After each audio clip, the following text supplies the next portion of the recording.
energy.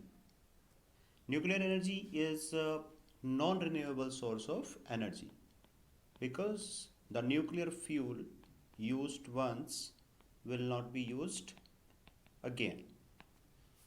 Okay, so first we will see what is nuclear fission. Because when we talk about nuclear energy, जब भी हम nuclear energy की बात करेंगे तो वहाँ पे दो टाइप के रिएक्शन है हमारे पास. One is nuclear fission and another one is nuclear fusion. दोनों के अंदर क्या डिफरेंस है, किस तरीके से एनर्जी निकलती है, उस सब के बारे में हम बात करेंगे. थोड़ा सा इंट्रोडक्टरी पार्ट जानना जरूरी है इसके बारे में, वो हम देखते हैं. As the father of nuclear physics, Ernest Rutherford is credited with splitting the atoms in 1917. Rutherford ने सबसे पहले एक एक्सपेरिमेंट किया और जिसमें उसने क्या किया, एटम को स्प्लिट किया. और वहीं से एक आइडिया निकला कि जब हम किसी एटम को ब्रेक करते हैं, एक बड़े एटम को ब्रेक करते हैं छोटे एटम्स के अंदर, तो वहाँ पे कुछ अलग एटॉमिक नंबर के एटम्स निकलेंगे और हमारे पास एक ह्यूज अमाउंट ऑफ एनर्जी भी निकलेगी. यहीं से बेसिकली एक आइडिया मिला जिसको हम न्यूक्लियर एनर्जी की फॉर्म में बाद में यूज करने लगे. His team in England bombarded nitrogen. क्या किया उन्होंने, नाइट्रोजन के ऊपर बम्बार्डमेंट किया with naturally occurring alpha particles. Naturally occurring alpha particles को क्या किया, बम्बार्ड किया, उनके ऊपर खूब एनर्जी के साथ उनको थ्रो किया नाइट्रोजन एटम्स के ऊपर. अगर हम अल्फा पार्टिकल की बात करते हैं तो अल्फा पार्टिकल होता है हमारे पास ये 2He4. Alpha particles from radio active material and observe a proton emitted. जब उन्होंने ऐसा किया तो उन्होंने देखा कि एक आपके पास क्या निकलता है, एक प्रोटॉन निकलता है और उस प्रोटॉन की जो एनर्जी है that was higher than the alpha particle. जो अल्फा पार्टिकल आपने बम्बार्ड किए थे उनसे ज़्यादा एनर्जी थी किसकी, जो प्रोटॉन्स वहाँ से निकले उस रिएक्शन से, उस प्रोसेस से जो आपने किया. ठीक है. In 1932 two of his students John Cockcroft and Ernest Walton working under Rutherford's direction attempted to split the atomic nucleus by entirely artificial mean. उन्होंने क्या किया, आप एटम की जो न्यूक्लियस है उसको ब्रेक करने की कोशिश करने के लिए एक्सपेरिमेंट किया using a particle accelerator. Particle accelerator मतलब कुछ ऐसा अप्लायंस, कोई ऐसी चीज़ जिससे कि पार्टिकल्स के एक्सेलरेशन को फास्ट करा जा सकता है. To bombard lithium with protons. Lithium के ऊपर प्रोटॉन्स का बम्बार्डमेंट किया, thereby producing 2 helium nuclei. और ऐसा करने से क्या हुआ, 2 हीलियम के न्यूक्लियाई बने. तो लिथियम से क्या बनाया उन्होंने, बनाया उन्होंने हीलियम के न्यूक्लियाई. तो यहाँ से भी उनको एक आइडिया मिला कि किस तरीके से एटम को मैनिपुलेट करा जा सकता है अगर उसके ऊपर किसी टाइप के दूसरे पार्टिकल को एक्सेलरेटेड मोशन में बम्बार्ड किया जाए. Nuclear power plants convert energy released from the nucleus of an atom typically via nuclear fusion into electrical energy. Nuclear power plant हमारा क्या काम करता है कि जब एक बड़ा रेडियो एक्टिव एलिमेंट ब्रेक होता है छोटे न्यूक्लियाई के अंदर और फिर उससे दूसरे पार्टिकल्स निकलते हैं जिनमें न्यूट्रॉन भी होता है और बहुत सारी एनर्जी निकलती है, तो उस प्रोसेस को हम क्या कहते हैं, न्यूक्लियर फिजन. फिजन का मतलब है कि आइसोलेट होना, टूट जाना किसी पार्टिकल का, और उसी से हम क्या बनाएंगे, इलेक्ट्रिसिटी. इंडिया में भी और ऑल ओवर द वर्ल्ड काफ़ी सारे न्यूक्लियर पावर प्लांट्स हैं. When a relatively large fissile atomic nucleus, ये जो लार्ज फिजिल एटॉमिक न्यूक्लियस है इनका मतलब है जनरली वो वाले एलिमेंट्स, वो वाले रेडियो एक्टिव एलिमेंट्स जिनको हम न्यूक्लियर फ्यूल की तरह जनरली यूज़ करते हैं, जैसे यूरेनियम 233, यूरेनियम 235, प्लूटोनियम 239, 241, ये सब एब्जॉर्ब्स अ न्यूट्रॉन. ये क्या करते हैं, एक न्यूट्रॉन को एब्जॉर्ब कर लेते हैं. A fission of the atom often result. जब इनके ऊपर न्यूट्रॉन पड़ेगा तो क्या होगा, ये उसको एब्जॉर्ब कर लेंगे और दूसरे और न्यूट्रॉन रिलीज करते हैं. हाई स्पीड के, बहुत ही हाई वेलोसिटी के न्यूट्रॉन निकलते हैं और जो एटम आपके पास एक्चुअल में था, मान लो प्लूटोनियम 239 था, तो ये अपने से छोटे एटॉमिक नंबर वाले न्यूक्लियस के अंदर ब्रेक हो जाता है, यानी अपने से छोटे वाले एटम में कन्वर्ट हो जाता है. और बहुत सारी एनर्जी रिलीज करता है और उसके साथ साथ न्यूट्रॉन भी रिलीज करता है। Fission splits the atom into two or more similar nuclei with kinetic energy known as fission product। जो आपके पास ब्रेक होने के बाद जो एटम्स आएंगे स्मॉलर एटॉमिक नंबर के, उनको हम क्या बोलते हैं? Fission product. And also releases gamma radiation and free neutrons. तो आपके पास फ्री न्यूट्रॉन आएंगे और क्या आएंगे? गामा रेडिएशंस भी वहाँ से रिलीज होती हैं हमारे पास बहुत ज़्यादा क्वांटिटी में। A proton of these a portion of these neutrons may later be absorbed। ये जो न्यूट्रॉन रिलीज हुए हैं इनको एब्जॉर्ब करना बहुत ज़रूरी है। अगर आपने इन एक्स्ट्रा न्यूट्रॉन्स को एब्जॉर्ब नहीं किया तो क्या होगा? आपके पास एक चेन रिएक्शन बनती चली जाएगी। And then if you do not control this chain reaction, this can take a form of atomic bomb. अगर हमने एक्स्ट्रा न्यूट्रॉन जो निकलेंगे, हमें क्या रखना है? हमने एक न्यूट्रॉन को 0n1, एक न्यूट्रॉन को हमें ऐसे रखना है कि जो न्यूक्लियस के साथ बम्बार्ड होता रहे। बाकी जो एक्स्ट्रा न्यूट्रॉन निकलते हैं उनको हमें क्या करना पड़ेगा? एब्जॉर्ब करना पड़ेगा। नहीं तो वो क्या होगा? जो आपके पास न्यूक्लियर फ्यूजन की रिएक्शन हैपन हो रही है वो उसको अनकंट्रोल्ड कर देगा और फिर ये एक एटॉमिक बॉम्ब की शक्ल में कन्वर्ट हो जाएगा and that will be extremely dangerous, absorbed by other fissile atoms and create more fission which releases more neutron and so on. So every time you need to be careful that how much neutrons are being reacted with the plutonium or the uranium। means वो वाला element जिसको आप nuclear fuel की तरह use कर रहे हो उसके साथ कितने न्यूट्रॉन रिएक्ट हो रहे हैं और कितने अब्जॉर्ब हो गए हैं, इसका बहुत ध्यान रखना पड़ेगा। The nuclear chain reaction can be controlled by using neutron poisons. क्या होता है?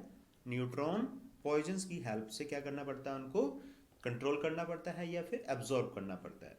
And neutron moderators. तो आपके पास दो चीज़ें हैं, एक न्यूट्रॉन पॉइजन्स है और एक है न्यूट्रॉन मॉडरेटर्स।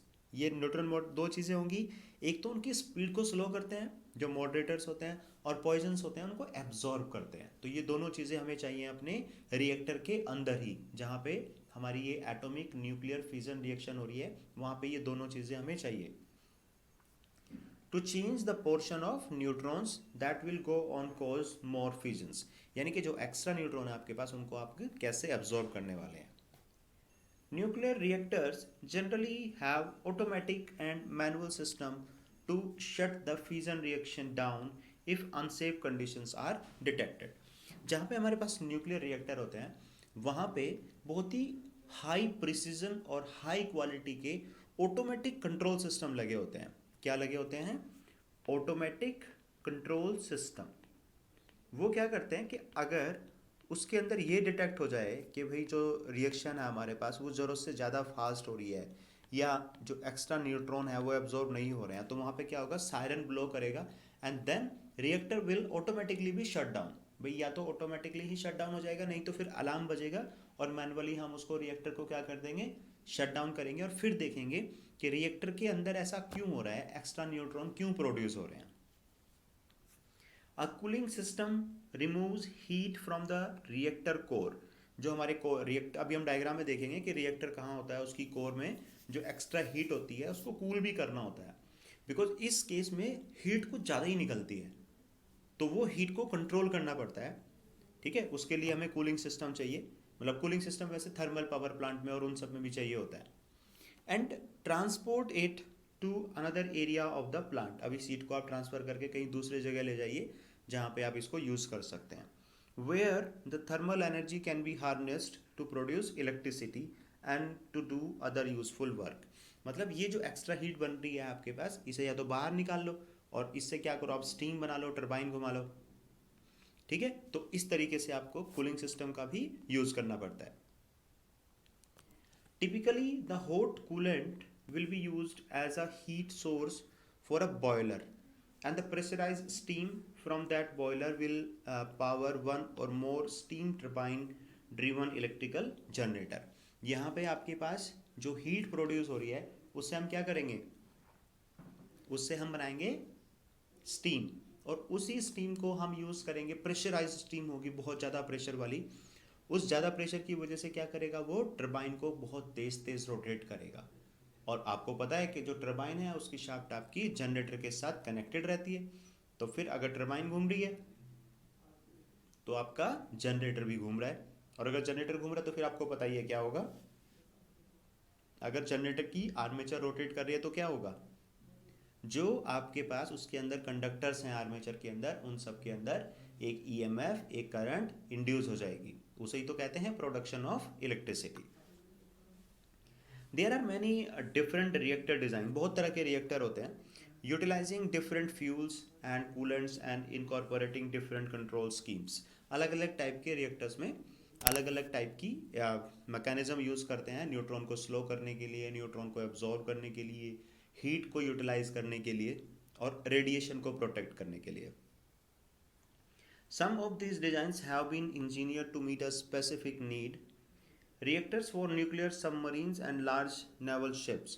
ये मतलब वहाँ पे भी आप न्यूक्लियर फ्यूल यूज़ करते हैं। commonly used highly enriched uranium as a fuel. जो आपके पास यूरेनियम है सबसे ज़्यादा वाइडली यही यूज़ होता है, यूरेनियम या फिर प्लूटोनियम, जिसको हम एक न्यूक्लियर फ्यूल की तरह यूज़ करते हैं। यहाँ पे देखेंगे कि कैसे है। This fuel choice increases the reactor's power density and extend the usable life of nuclear fuel load, but is more expensive and is greater risk to nuclear proliferation that some of the other nuclear fuels.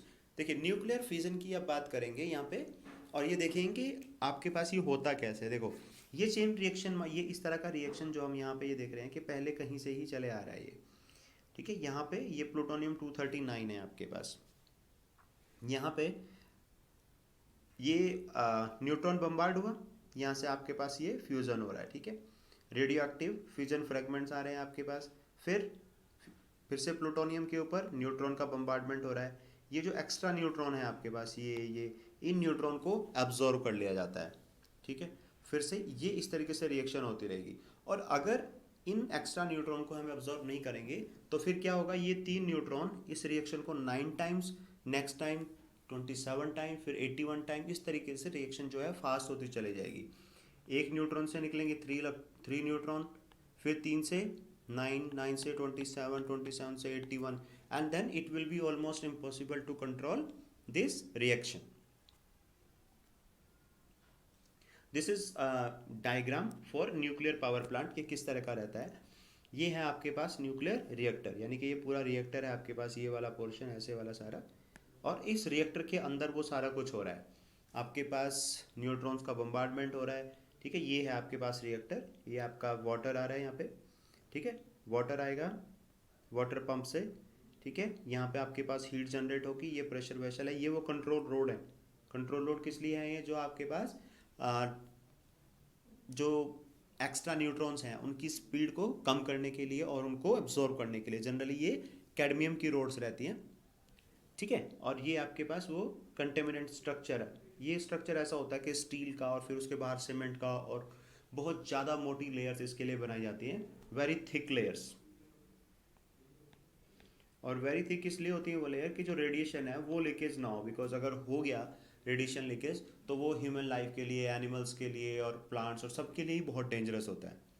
फिर यहाँ से आपके पास ये water आएगा, water heat होगा, उसकी steam बनेगी, steam turbine को रोटेट करेगी, टरबाइन इलेक्ट्रिक, ये शाफ्ट हमारी, तो आपका इलेक्ट्रिक जनरेटर भी रोटेट करेगा, और फिर ट्रांसमिशन लाइन से, और जहाँ पे इलेक्ट्रिसिटी आपको यूज़ करनी है। ये आपके पास कूल वाटर बेसिन है कि यहाँ पे जो हीट आएगी आपकी, ये इसको कूल करने के लिए वाटर का स्प्रे करेंगे आप, और यहाँ पे फिर आएंगे आपके पास non radioactive water vapour, ये आपके पास वार्म मॉइस्ट एयर, ठीक है। यहाँ से आप देख रहे हैं कि ये जो आपके पास वाटर जाएगा इस तरीके से, इनटेक फ्रॉम लेक और रिवर, ये आपके पास पानी गया, ये यहाँ पे उनको क्या करेगा, ये वो हीट थी उसके ऊपर आप स्प्रे कर रहे हैं, और वो क्या हो जा रही है, कूल हो जा रही है, और फिर वाटर वेपर निकल जाती है कूल होने के बाद। In a nuclear power plant, the fission of nuclear fuel uranium-235 is carried out in a steel pressure vessel V of reactor R. मतलब जो एक प्रेशर वेसल होता है हमारे पास, यहाँ पे जैसे इसमें देख रहे हैं कि ये है वो प्रेशर वेसल, ठीक है, इस प्रेशर वेसल के अंदर होता है वो सारा रिएक्शन रिएक्टर में। The enriched uranium 235 rods marked A, ये मतलब इस डायग्राम के अंदर यहाँ मार्क होनी चाहिए थी, ठीक है, यहाँ पे रोड मार्क कर सकते हैं आपके, ये ए है हमारे पास। अब वो क्या है, फ्यूल है, are inserted in a core made of graphite blocks, जो ब्लॉक्स हैं हमारे पास वो ग्रेफाइट के बने होते हैं रिएक्टर में।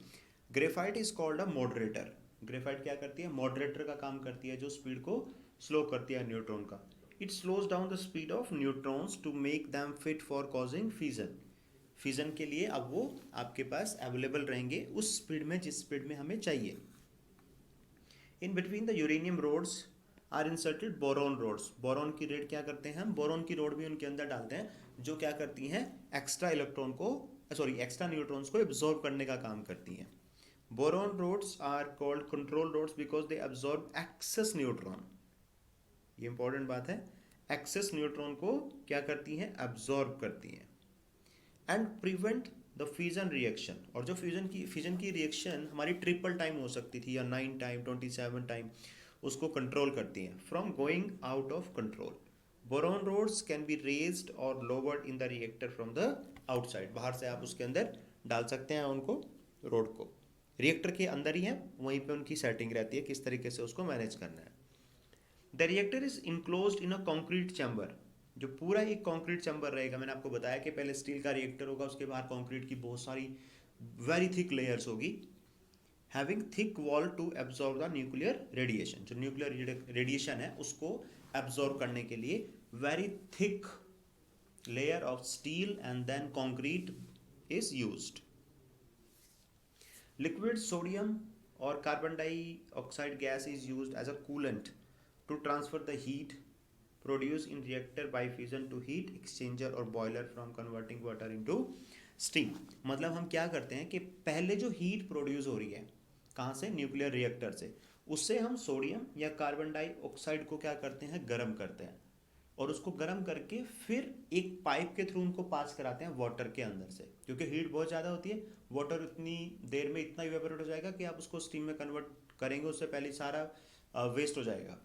तो क्या करते हैं, पहले कार्बन डाइऑक्साइड या सोडियम को वो हीट देते हैं जो न्यूक्लियर रिएक्टर से निकलती है, फिर उस हीट से क्या करते हैं, वाटर, उस हीट से इनडायरेक्टली वाटर हमारा गर्म होता है, वेपर्स बनती हैं, स्टीम बनती है, और फिर उस स्टीम को हम टरबाइन रोटेट करने के लिए यूज़ करते हैं। मतलब क्या हुआ कि डायरेक्टली वो हीट हम वाटर को ट्रांसफ़र नहीं करते हैं, क्योंकि अगर हमने ऐसा किया तो उससे क्या होगा कि वाटर का इवेपोरेशन रेट होगा बहुत ज़्यादा, और उतनी जल्दी जो स्टीम बनेगी वो बहुत ज़्यादा स्टीम बनेगी, बट टरबाइन की तो अपनी एक लिमिट है ना कि वो कितनी स्पीड से घूम सकती है, तो फिर वो हमारी जो स्पीड का प्रोडक्शन है, स्टीम का प्रोडक्शन है, वो हमारा काइंड ऑफ वेस्ट हो जाएगा, इसीलिए स्लो करते हैं ये process.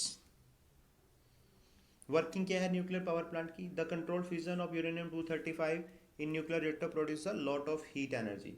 Liquid sodium carbon dioxide gas is pumped continuously through the pipe embedded in a reactor by using a pump. अभी जैसे पीछे बात की हमने कि लिक्विड सोडियम या कार्बन डाइऑक्साइड को पंप के थ्रू रिएक्टर के अंदर भेजेंगे पाइप के through. Sodium absorbs the heat produce in reactor, ये बात हम कर चुके हैं कि जो हीट प्रोड्यूस होगी उसको कौन एब्जॉर्ब कर लेगा, सोडियम, और फिर किसके वेपर बनेंगे, सोडियम के। This extremely hot sodium is then passed into the coil of the heat exchanger. Heat exchanger आपने देखा था यहाँ पे, ये देखिए ये है हमारे पास हीट एक्सचेंजर, ये वाला पार्ट। हीट एक्सचेंजर इसलिए बोलते हैं कि भाई ये सोडियम से हीट ले रहा है और उसके आसपास जो वाटर फ्लो कर रहा है उसको ट्रांसफर कर दे रहा है। Water absorb heat from the hot sodium and boils to form steam. होगी ये चीज। The hot steam at high pressure is introduce into the turbine chamber see having a turbine. Turbine में आपके पास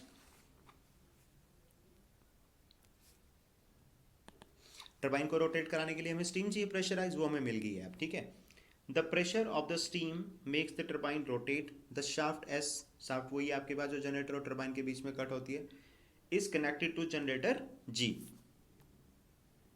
आपको पता ही है आगे तो कहानी सारी की सारी जो हम बाकी सब में करते आ रहे हैं। अब अगर आपके पास टरबाइन की हेल्प से जनरेटर आपका रोटेट कर गया तो इलेक्ट्रिसिटी इंड्यूस हो जाएगी उसकी वाइंडिंग्स के अंदर या कंडक्टर्स के अंदर। When the turbine rotates, its shaft also rotates and drives the generator. The generator produces electricity. The spent steam coming out from the turbine chamber is passed through a condenser.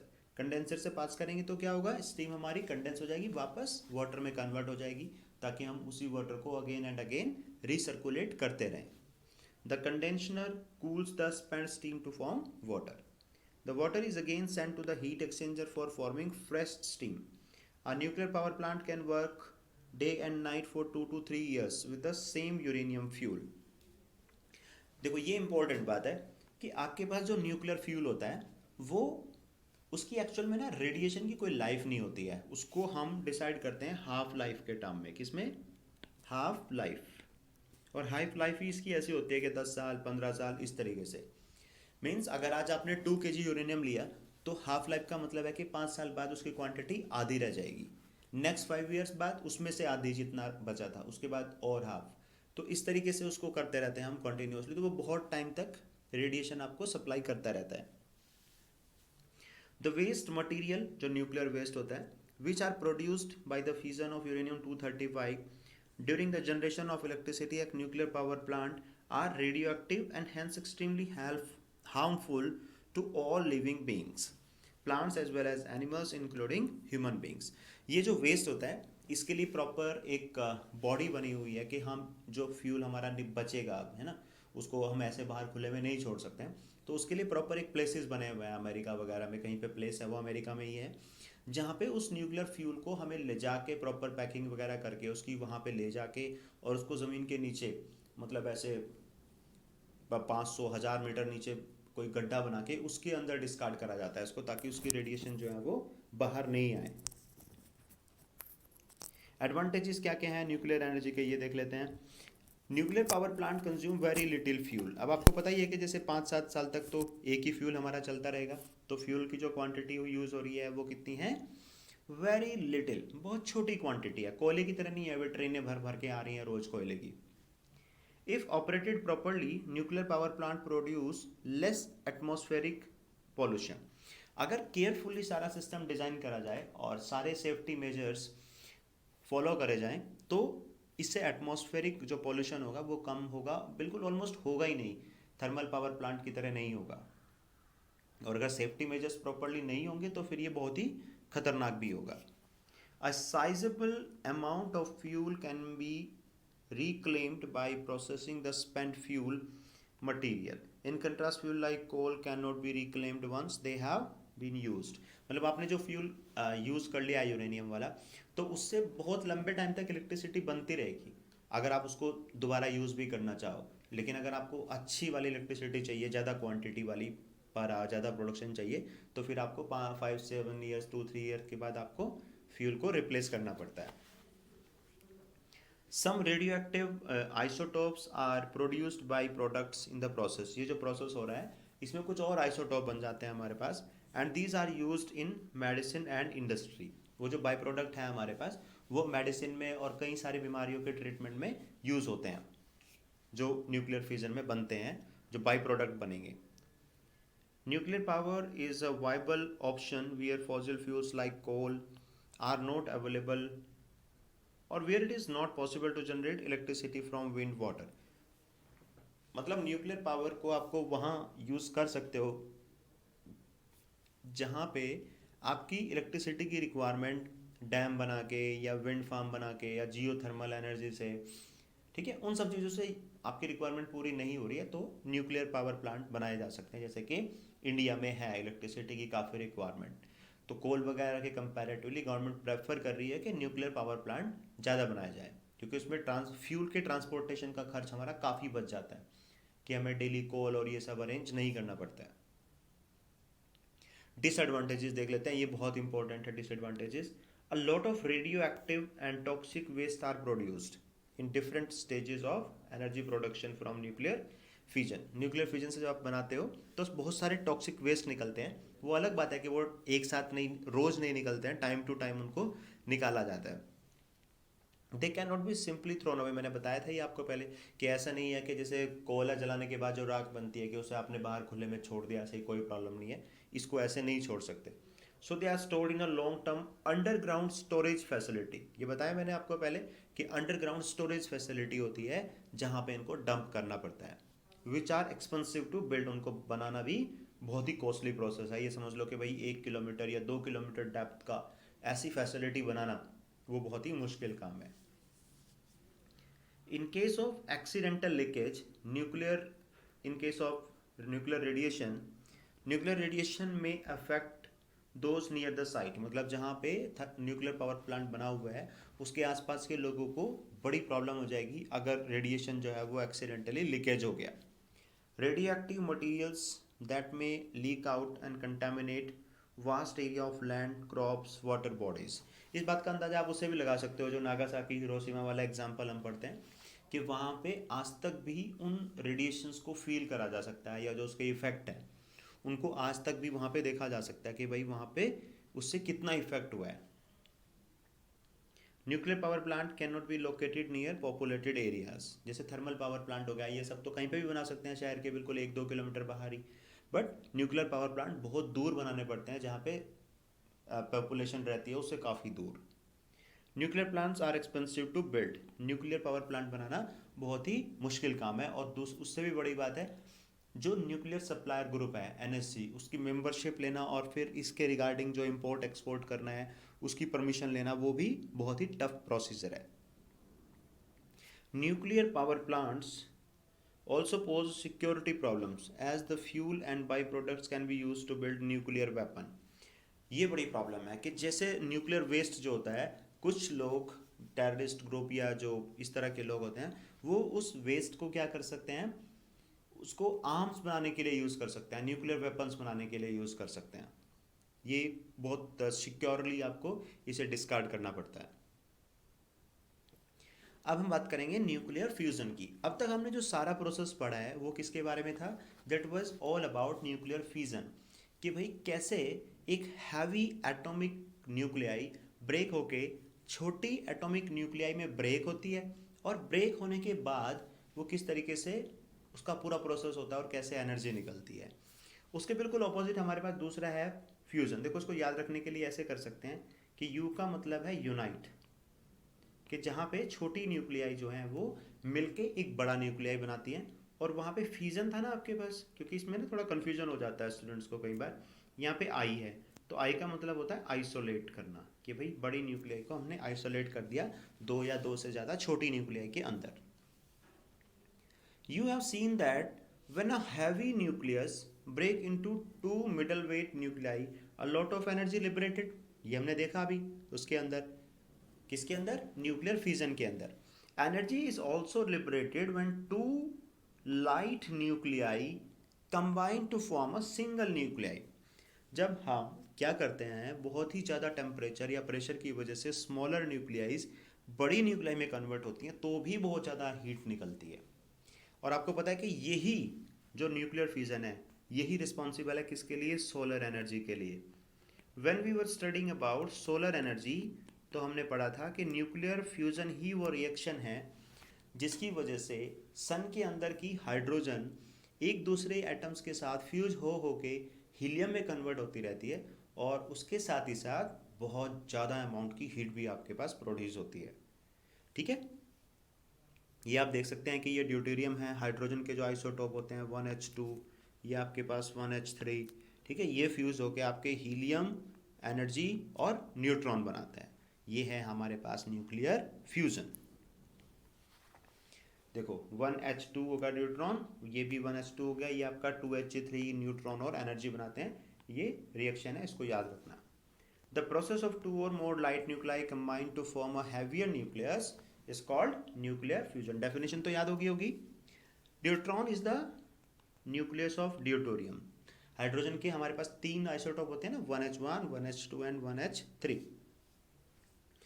2 deuterons combine to form nucleus of helium 3, 2He3। Helium का 2He4 भी होता है, 2He3 भी होता है, an isotope of helium। In this reaction the mass of the product nucleus is less than the combined mass of the starting nuclei। मतलब अगर आप इनसे कंपेयर करोगे तो यहाँ पे एटॉमिक ये कितना बन रहा है आपका? 4 बन रहा है ना।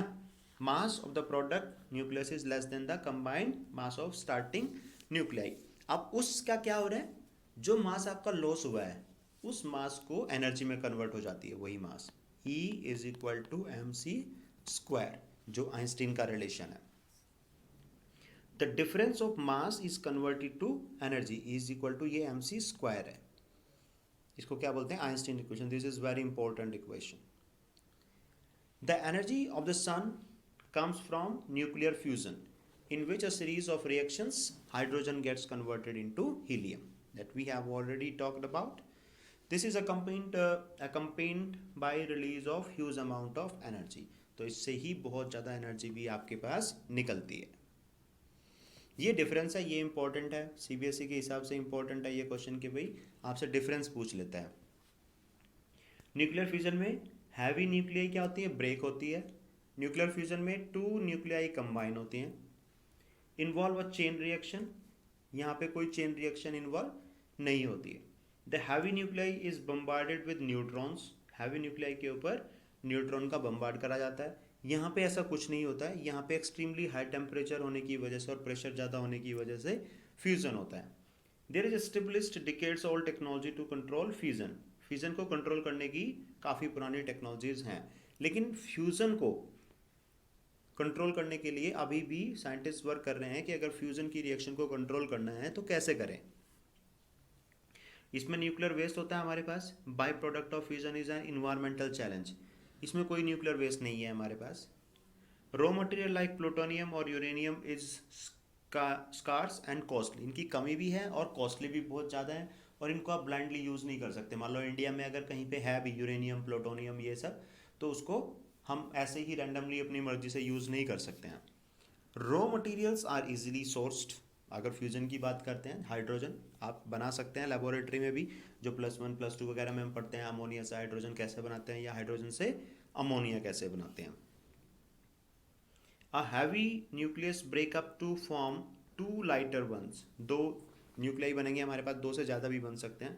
फ्यूजन रिएक्शन में energy density many time greater than nuclear fission, यानी कि जो एनर्जी रिलीज होती है फ्यूजन के केस में वो कई गुना ज़्यादा है न्यूक्लियर फ्यूजन से।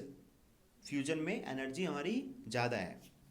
इसमें चेन रिएक्शन होती है which can lead to dangerous meltdowns, chain reaction को अगर आपने कंट्रोल नहीं करा तो बहुत सीरियस कॉन्सिक्वेंसेज हो सकते हैं। मैंने बताया था आपको कि अगर चेन रिएक्शन को कंट्रोल ना करो तो वो ही एटॉमिक बॉम्ब बन जाती है। 2 nuclei combine to form a heavier nucleus, इसमें चेन रिएक्शन नहीं है।